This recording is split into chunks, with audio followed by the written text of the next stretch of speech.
Hello, everyone, and welcome to another very special edition of Sessa's Corner.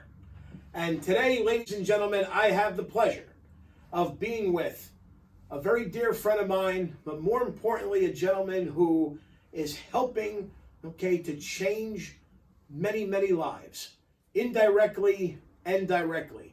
I introduce to you my dear friend, an educator, and a true leader, Dan D'Elia. Dan, welcome to Sessa's Corner. It is an honor to have this opportunity to sit down with you.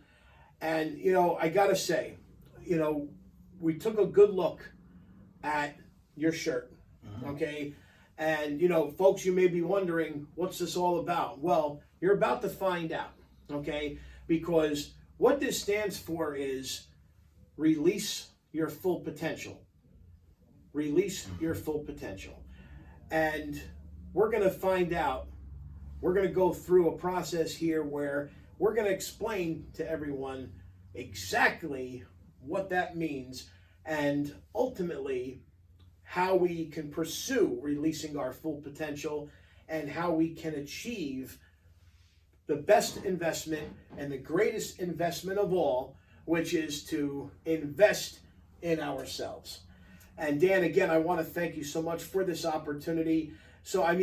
But let's start from the top, okay? You come from a tremendous diversified background, 14 years in education, currently at 14 years in counting, I should say. You've owned a production company for several years in the past. You've been, a writer, a producer, an actor, and you've done a little bit of everything. An athlete, a very successful athlete, in high school, especially on the wrestling mat. You name it, you have done it. And now currently, of course, you are, a successful educator as well as a husband and a father, and God bless you. And of course, this is obviously just the tip of the iceberg for you and your family, and with what you've achieved thus far and what's to come. So I would say, let's talk a little bit about, your background. How did we reach the point where you discovered what I'm going to call an art at this point of releasing your full potential? Mm-hmm. So, I just want to say thank you for having me on Sessa's Corner. My pleasure. It's a great honor. I've watched a lot of your episodes and the impact that you make, and just to be a guest, it's really cool. So really, to answer your question, it's been a journey ultimately. So becoming what I am is a personal growth coach is, like you mentioned, it's an art, and there's a science. So there's a mixture of human behavior, psychology, philosophy. There's the educational aspect of it, and really getting people to understand that a lot of the things that are in front of us, a lot of the obstacles that are in our path, we kind of put there, and we don't realize that we put there, but they're there. So whether it's something that we either realize or don't realize, whether it's it's really understanding that the greatest challenge you're ever going to have, the biggest obstacle, the worst enemy you're going to have is yourself. But also understanding that the greatest ally and the best asset you're ever going to have is yourself. And it's really getting people to understand that you have the control in order to kind of really make your life successful, and in the direction that you want to go in life is mostly entirely up to you. And I say mostly because, some of us, we have, certain things that hold us back, and there's obstacles that maybe we can't necessarily control. Mm-hmm. But even though I can't control the obstacles, I can control my perspective. I can control how I decide to deal with that obstacle. And that's really what investing yourself is about, right? That's right. A lot of us will spend the money on the car, we'll spend the money on the expensive apartment, we'll spend the money on, all these luxurious things. But yet in the same sentence, we think we're spending it on ourselves, but you're not. I'm going to spend $200 on, a suit, right? Which I guess is probably low, right? But $200 on a suit, but I won't spend $1.99 on a book that could probably give me more value than Exactly. the suit would. Exactly. So that's kind of the idea is the once you have an open mindset, right? Once you have a growth mindset, that opens so much more opportunity and so many more doors to be able to be successful for your future. I couldn't agree more. The opportunities at that point become endless, and you talk about just to kind of clarify a little further. I mean, you're basically you're teacher by day, life coach by night, but essentially you're teaching constantly Yes. because in the world of life coaching, you're basically teaching individuals like myself, how to release our full potential, how to invest in ourselves, how to remove those obstacles that we inadvertently put in our path.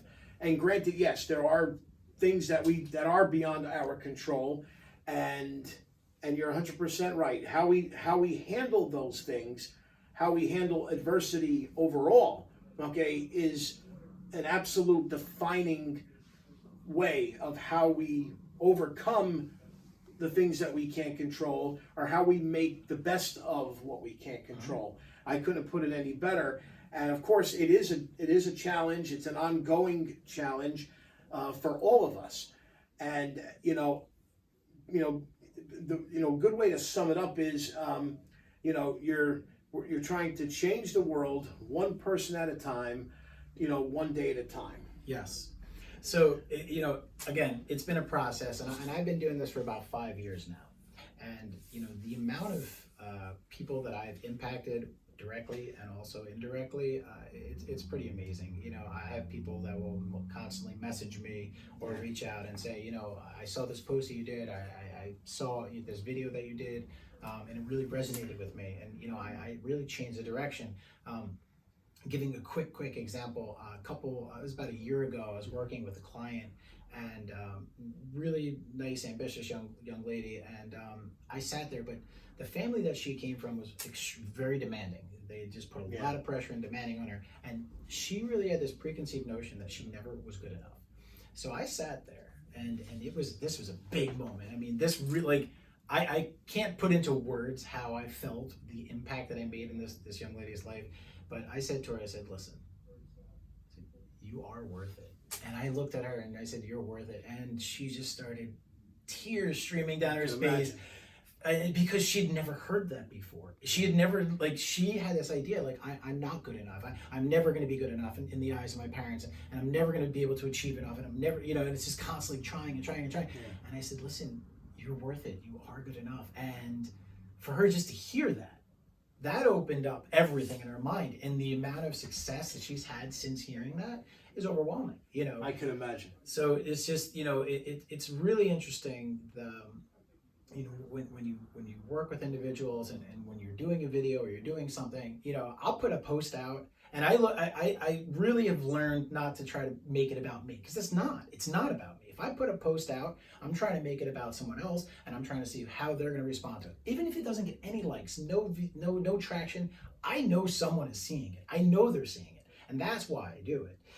So sometimes it will be like, you get this huge response, and there's a big thing, and a lot of people are sharing and responding, and but other times I know they're seeing it, and I know that person will is being impacted in some positive way through that post. Maybe they needed to hear that, maybe because no one else had ever told them that before. And I think that's a big part of it. I couldn't agree more. That's needless to say, one of many inspiring stories that I'm sure you can tell and share.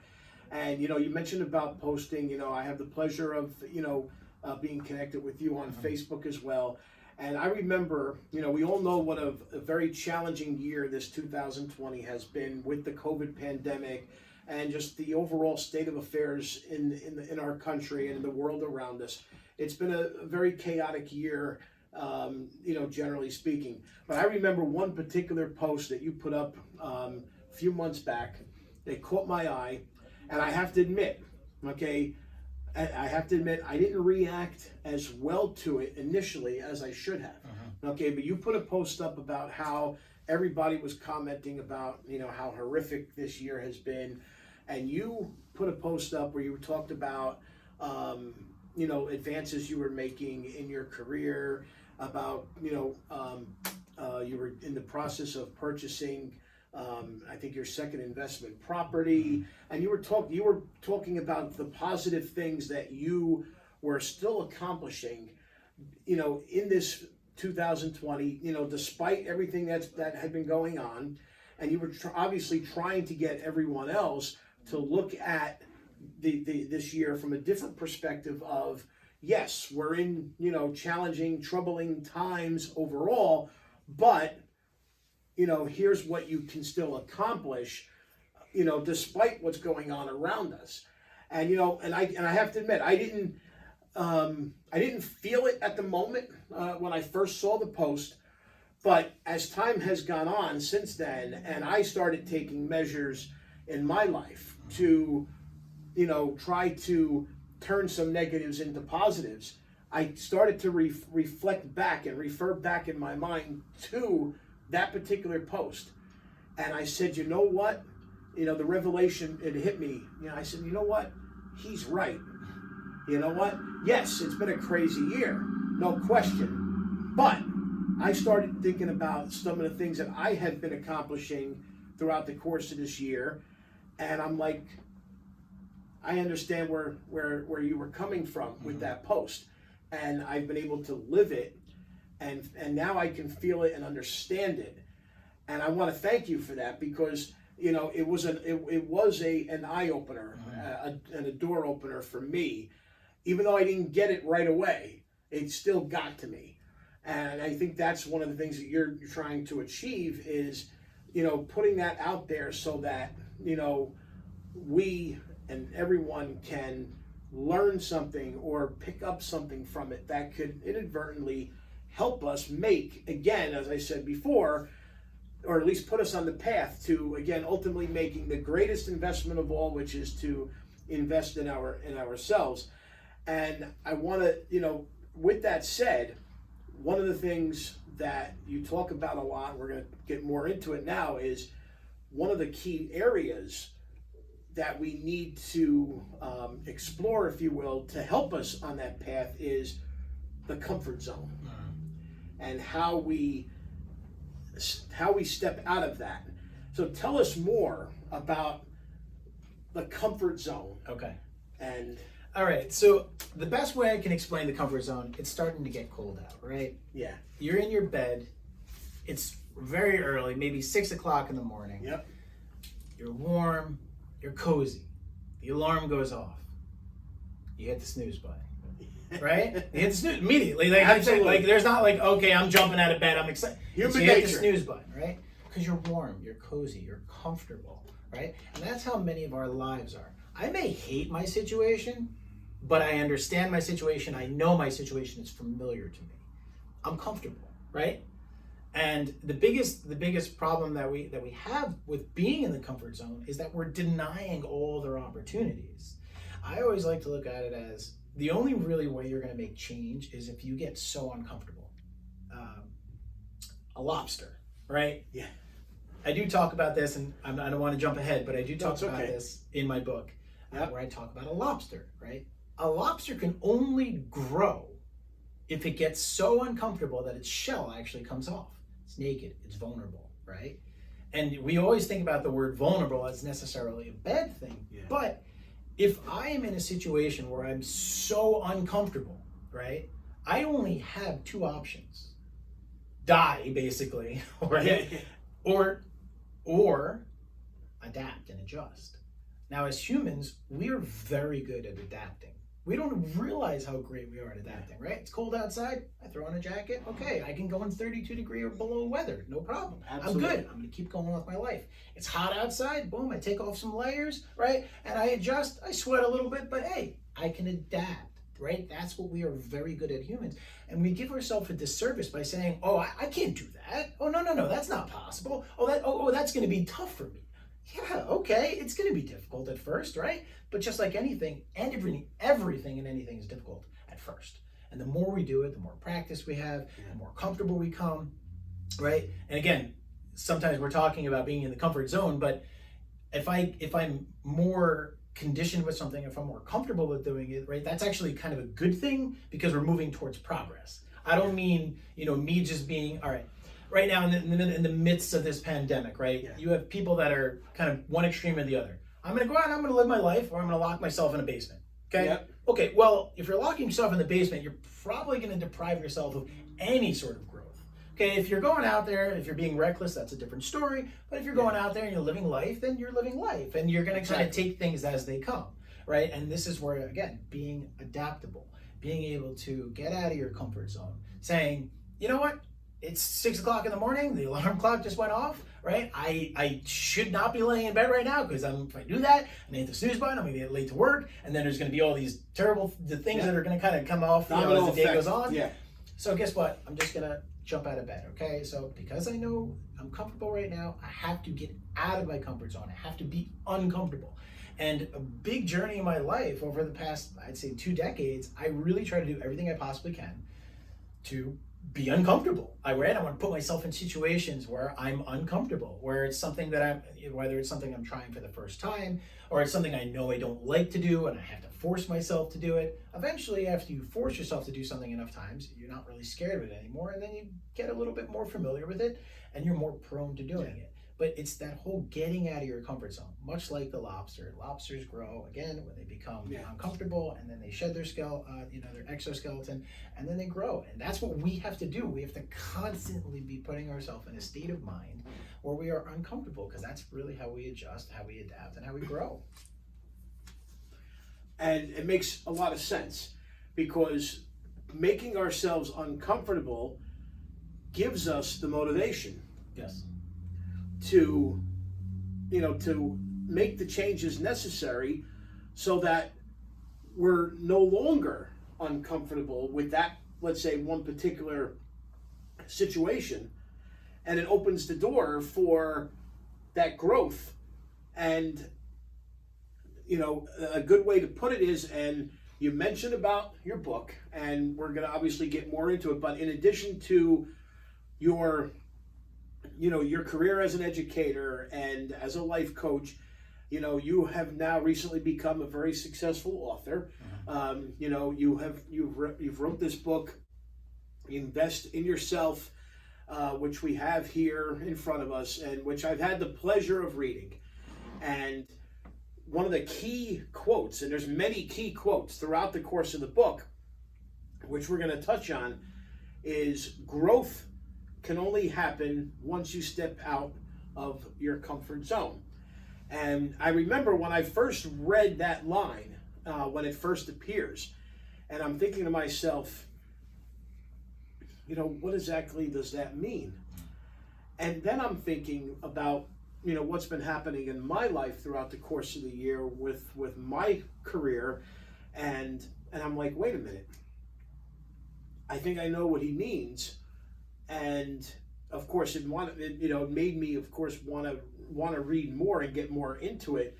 And I'm so happy that I did. I mean, I couldn't put the book down, and I'm already beginning to feel the differences in my life that from reading this book. But that one comment alone, that one quote, has already opened up my mindset to such tremendous opportunity. And because I'm going through some things and changes in my life professionally, and part of that is going to consist of me doing something, or doing something initially that I had previously looked upon as uncomfortable, but I'm ready for that challenge. I'm ready to make myself uncomfortable, so that I can take advantage of this opportunity and grow with it, and take it to the point that I want it to take me to, which in turn is going to help me take my life to the next chapter. Uh-huh. So I want to thank you for putting this book together. And again, as we talk more about it, it's already having a tremendous impact on me. I could tell you that right off the bat. But what I wanted to ask you was, in terms of, before we get more into the book, in terms of your life coaching program as a whole, how does it work as far as the structure of it, And, how does someone get in touch with you and kind of get the ball rolling to take advantage of your program? Mm-hmm. So, I offer, the main way to do is I do individual sessions. And how that works is I work in a 12 session minimum, right? And typically 12 sessions will be about 3 months, right? So Okay. how that generally works is, once a week for, once a week for 12, for 3 months. 12 basically. weeks, That would yeah. be 12 weeks, so once a week. Yep. And generally the reason why I do the 3 month session, experience is because things take time, right? So a lot of people, they say, Of all right, course, yeah. I'm in debt, I want to lose weight, I'm unhappy with my situation, my job sucks, I want to, go on, bring my career to a different level, right? Yeah. And I say, okay, well, it's going to take more than one session, which a lot of people have in mind, which is 1 hour. Right? It's going to take more than Exactly. 60 minutes to undo the past decade. Okay, so generally what I do is I come in and I really try to figure out where are some of the gaps and where are some of the issues that the individuals has, what's holding you back, what are some of the obstacles, what are some goals that you have, what do you want to accomplish, what do you want your life to look like in the next 5 years, in the next 3 years, what do you where are we going and what direction is it? And I always like to do this exercise. I say, if you could do anything in your life, money was no issue, right? Money was no problem. You had money set up, you're fine. You could do anything with your life. You wake up every day, what would that look like? Right? And then people say, go, I don't know. What does that look like? And then I get them thinking. And then what I kind of do is it's using human behavior, psychology, philosophy, and just kind of a lot of questioning techniques. I kind of really start to restructure their mind, because there's some things that we have preconceived notions of, oh well, I mean, it is what it is. My father did this, my grandfather did this, and I'm just a basic blue collar family. Nothing wrong with that. Yep. But if you have a problem with being in a blue collar family and you want to move yourself up the scale, okay, you have to break through that barrier. You have to break That's through right. that wall. But here's the problem. And I always like to say this, a lot of the times the people that we surround ourselves with, right, our friends, our peers, they don't really know much more than we do, right? So we seek advice and we seek counsel from people who don't really know what they're talking about. Exactly. So it's kind of like, hey, do you think I should do this? Nah, it's a bad idea. All right, well then it's a bad idea. That's what I thought. You reinforced what I thought we were going to do, and that's kind of that. And that's where I'm it is. stagnant. Yeah. And then before you know it, it's 2:00 in the morning. I'm laying there with my mind racing and Back saying, to square one. yeah, I don't think Yeah. that really was a good idea, Yeah. right? So what I am that person. I'll never tell people what to think. Never. That is not my approach. But I will teach people how to think, and I will teach people how to question, and I will teach people how to have that, right? So there's two main types of mindsets. There's a fixed mindset, which is basically this is the way things are and that's that. And then there's a growth mindset, which is I'm going to constantly ask questions. I'm going to do thought-provoking activities. I'm going to always challenge certain things and really continuously try to kind of seek additional information, right? And that's really what my approach is. So I'm walking people through the process, and a lot of the times what I do is I actually do hands-on activities. So if they say, all right, I want to work out 3 days a week, okay, for at least an hour, a day. So, okay, let's do it. You and me, come on, let's work out. And I'm going to get you through that until, I'll hold your hand through the process a little bit. Get you And going. and I'll get those, those gears turning, and then I'll send you off on your way. And then, okay, what's the next thing? So a big part of it is really setting goals, but writing smart goals. Things that are actually strategic, things that are measurable, things that are achievable, realistic, and then time-based. And that's what the SMART goal essentially is. So, I think we talked about earlier, if I say to somebody, all right, well, I wanna eat healthier. Okay, well, what's healthier? You have to be more specific. Exactly. Okay, You gotta break it down. and you are eating healthier. Are you eating healthier sometimes? Are you eating healthier all the time? Are you eating healthier once a week? Be specific with anything that you write.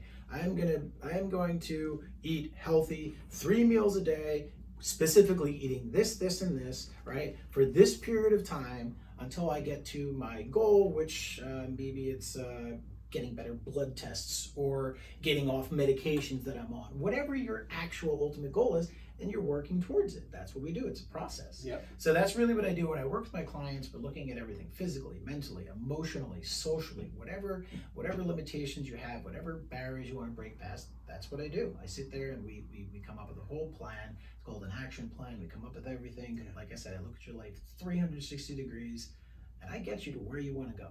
That's what I do. It sounds, so tremendously exciting. And I tell you, having read your book, one of the things that sticks out to me in keeping with, the structure that you just laid out is, you quote the late great Steve Jobs in one of your chapters where, he had asked the famous question, if today was the last day of your life, would you be doing what you want to be doing? And I tell you, when I came across that, I cannot tell you what an amazing effect that had on me, because I'm thinking to myself, that's one hell of a question.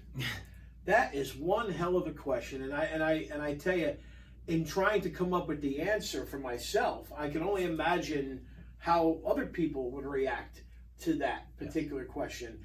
And then you also quote in one of the earlier chapters, chapter 2 in particular, you quote, of course, the legendary philosopher Socrates, and where he had said, "The unexamined life is not worth living," and that also struck a nerve to me as well.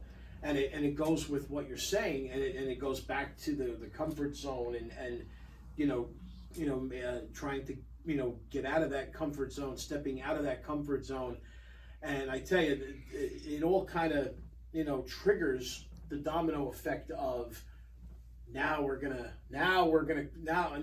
cook with gas here, and we're gonna really put the pedal to the metal, as they say, and really gear up and put this action plan into motion. And I mean, so it's really incredible. Now, as we talk more about the book, I mean, let's talk about like what inspired you to write the book. Tell me what led up to the book. Absolutely. So, I've been a personal growth coach for about 5 years now. And, I have been able to impact, at least personally, I'm talking about working with clients, dozens of people.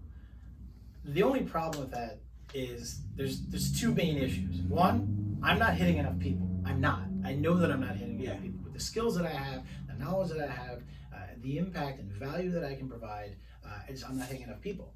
And the other thing is, I'm kind of expensive. I mean, I'll be honest, right? So it's like, can the average person afford me? And the answer is no, they probably couldn't. And I know that because there's been plenty of people who have struck interest, say, hey, I want to work with you. And I say, okay, well, what's your money situation? And they say, I don't really have that much money. And I say, okay, I understand. But, for the amount of time and effort that goes into it, I require money. I mean, it's just the way it is, right? Of course. Your So, time is valuable. but here's the other problem, Anthony. That makes me feel bad, right? Yeah. And for me to say to somebody, "Oh, I can't offer you my services because you can't afford me," that really resonates with me, and it really upset me. And I said, "Listen, there are so many people out there in many different countries that are living in poverty-stricken countries, and in areas like that." And I said, I need to be able to get this book and the knowledge that I have. I need to be able to get it to them. So how do I do this? And I was like, I write a book. I mean, that's it. I mean, I'm doing videos and stuff like that, but it's not enough. So I write a book.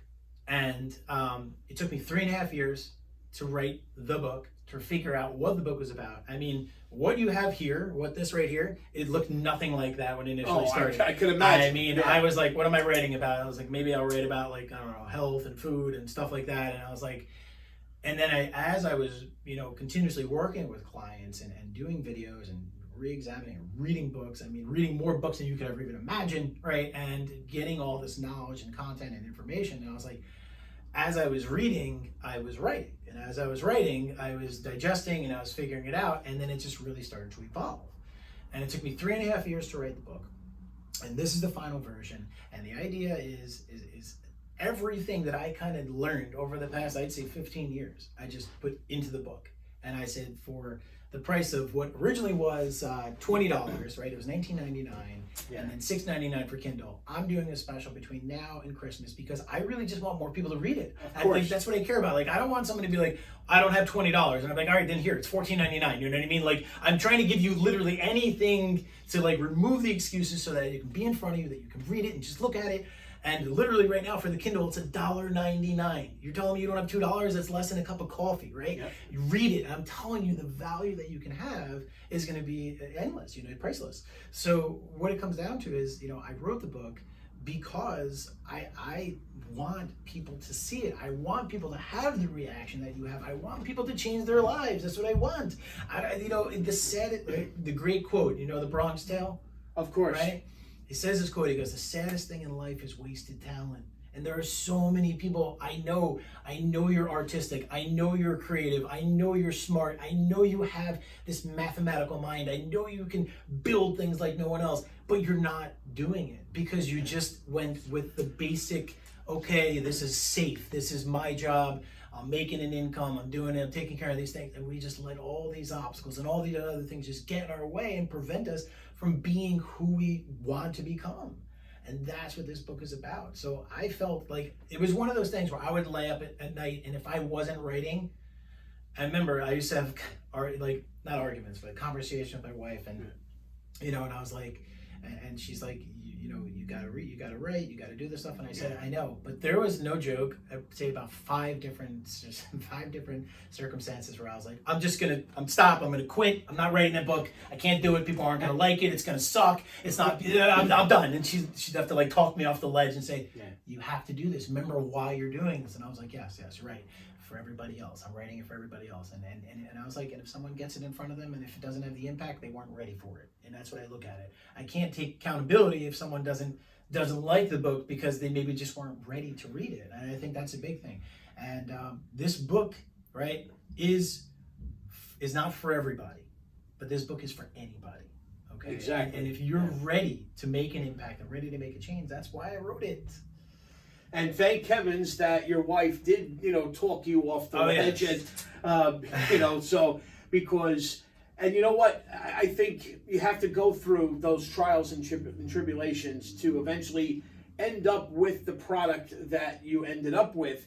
And because, you were basically, in an indirect way, utilizing your own advice by going through that because you were uncomfortable. Yes. You were going through those motions there, and you continued to stay out of that comfort zone, and you continued to write, and eventually it all fell into place with what we have in front of us here. And I mean, again, I had the pleasure of reading it, and folks, let me tell you, I can speak from personal experience. This book has already had a tremendous positive impact on my life, my approach to things. I mean, one of the things that you talk about, and there's 22 chapters in the book, and I want to touch on some of the themes, obviously, but we'll jump around a little bit.